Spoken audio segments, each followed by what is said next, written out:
हाय, तो आज हम बात करने वाले हैं my love from the stars episode 4 के बारे में। मगर उससे पहले आप मेरे चैनल को सब्सक्राइब कर लें और बेल आइकन को भी दबा दें। तो जैसे हमने पिछले एपिसोड में देखा था, दोमिन जो वॉइस मैसेज उसका फ़ोन पर सुन रहा होता है और सामने टीवी पर देख रहा होता है, जिसमें सॉन्गी उसे कह रही होती है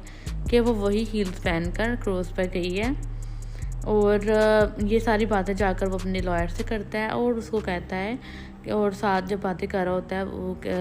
साथ ही वो सोच रहा होता है कि जब वो ईवा को अपने उसके अम्मी अब्बू के घर लेके गया था तो पहले तो वो परेशान हुए थे, लेकिन बाद में बहुत खुश हुए थे।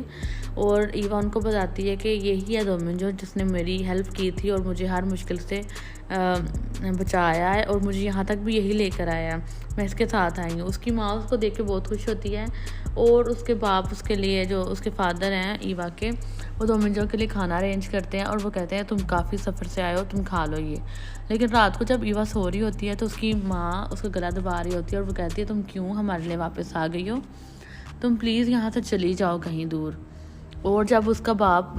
उसके दरवाजे से दूर चले जाता है तो वो उसको जगाती है और कहती है कि देखो तुम यहाँ पर गैर मर्द के साथ आई हो, तो ये तुम्हारा बाप कभी भी बर्दाश्त नहीं करेगा, तो उसने तुम्हें मार देना, तुम यहाँ से चली जाओ। फिर उसको ईवा को ख्याल आता है दोमिंजो का और दोमिंजो को दिखाते हैं कि उनको काफ़ी बांधा होता है उसको, क्योंकि उसने पॉइजन फूड खा लिया होता है और उसकी वजह से वो बेहोश हो गया होता है और उसको काफ़ी बांध के रखा होता है। फिर सीन प्रेजेंट में आता है और हम दोमिंजो को देख रहे होते हैं जो कि अपने टीवी ऑन करता है जहाँ पर सॉन्गी का कोई पुराना इंटरव्यू चल रहा होता है, जब हम वो बताती है कि मैं यहाँ तक कभी भी ऐसे नहीं पहुँच सकती थी। जब मैं छोटी थी तो मुझे एक लड़के ने एक बहुत बड़े हादसे से बचाया था, मैं उसकी शुक्रगुजार हूँ, आज जो कुछ भी मैं वो सिर्फ उसी की वजह से हूँ ना। ये सारी बातें दोमिंजो सुन रहा होता है और उसके बाद वो कुछ सोचता है, टीवी बंद करके सोचता है। उसके बाद अगले दिन जब वो अपनी यूनिवर्सिटी के लिए जा रहा होता है तो वो बीच के पास देखता है कि काफ़ी ज़्यादा पुलिस ऑफिसर्स हैं और वहाँ पर एक डेड बॉडी निकालते हैं जिसने वही शूज़ पहने होते हैं जो कि सॉन्गी के भी थे। और वो डेड बॉडी के लेके जा रहे होते हैं एम्बुलेंस में। और फिर हम देखते हैं कि ऑफिसर्स के पास बहुत ज़्यादा कैमरामैन होते हैं और वो पूछ रहे होते हैं कि ये किसकी डेड बॉडी है।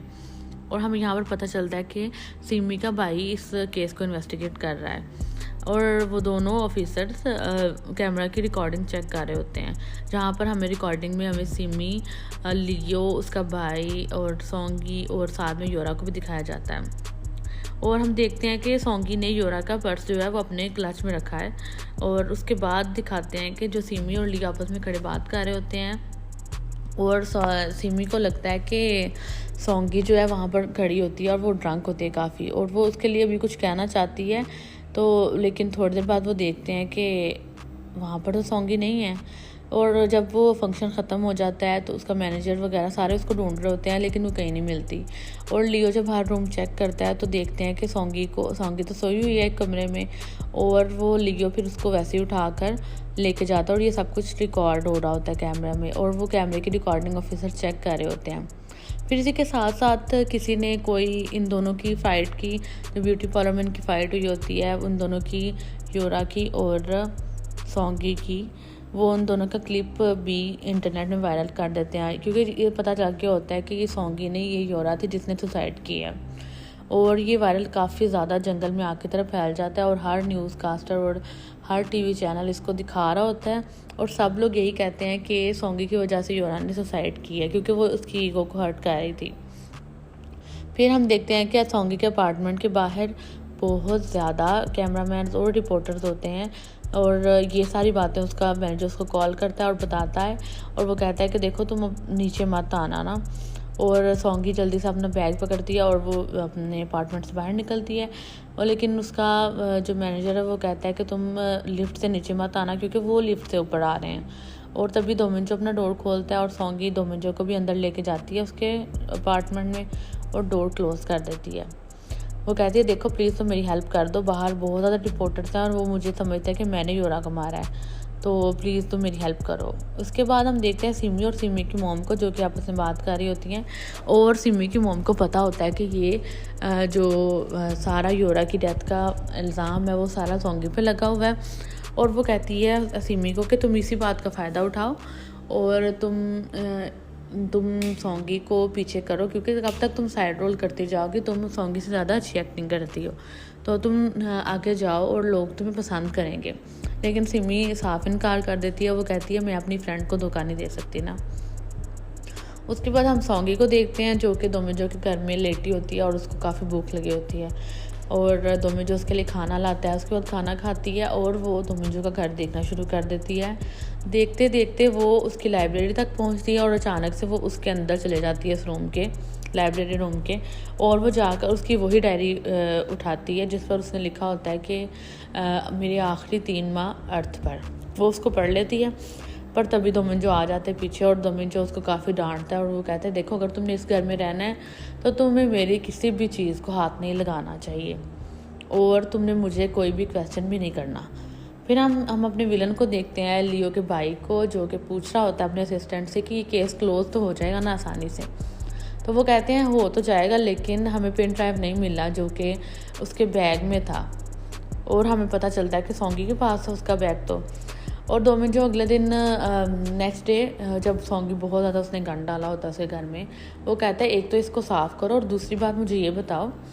कि तुमने कहीं सचमुच तो योरा को नहीं मार दिया। फिर सोंगी वो काफ़ी ज़्यादा इमोशनल हो जाती है। वो कहती है मैं किसी को कैसे मार सकती हूँ, और हालांकि उसको जो इतनी खुश हो, वो तो बहुत एक्साइटेड थी अपनी शादी को लेके। और मैंने उसको वॉशरूम में जब मैं थी, मैंने उसको खुद सुना था कि वो लियो के भाई से बात कर रही थी कि हम बिग अनाउंसमेंट कर देते हैं यहाँ पर ही, इसी की शादी में, कि हम लोग भी शादी करने वाले हैं। और वो कहती है फिर उसके बाद अंदर आकर उसने मुझे बताया था, और इसीलिए तो उसका बैग मेरे पास रह गया था और मैं उसको ढूंढ रही थी, और लेकिन वो मुझे नहीं मिली बाद में। और ये सारी बातें वो सोंगी दोमिजो को बता रही होती है।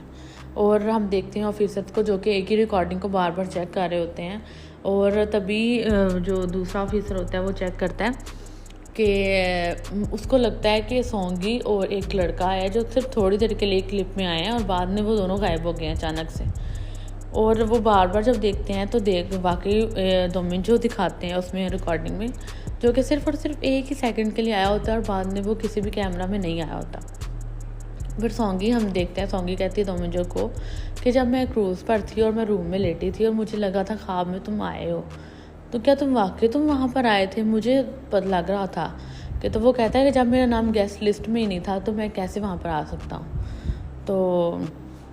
उसके बाद हम दिखाते हैं कि दोमिजो जब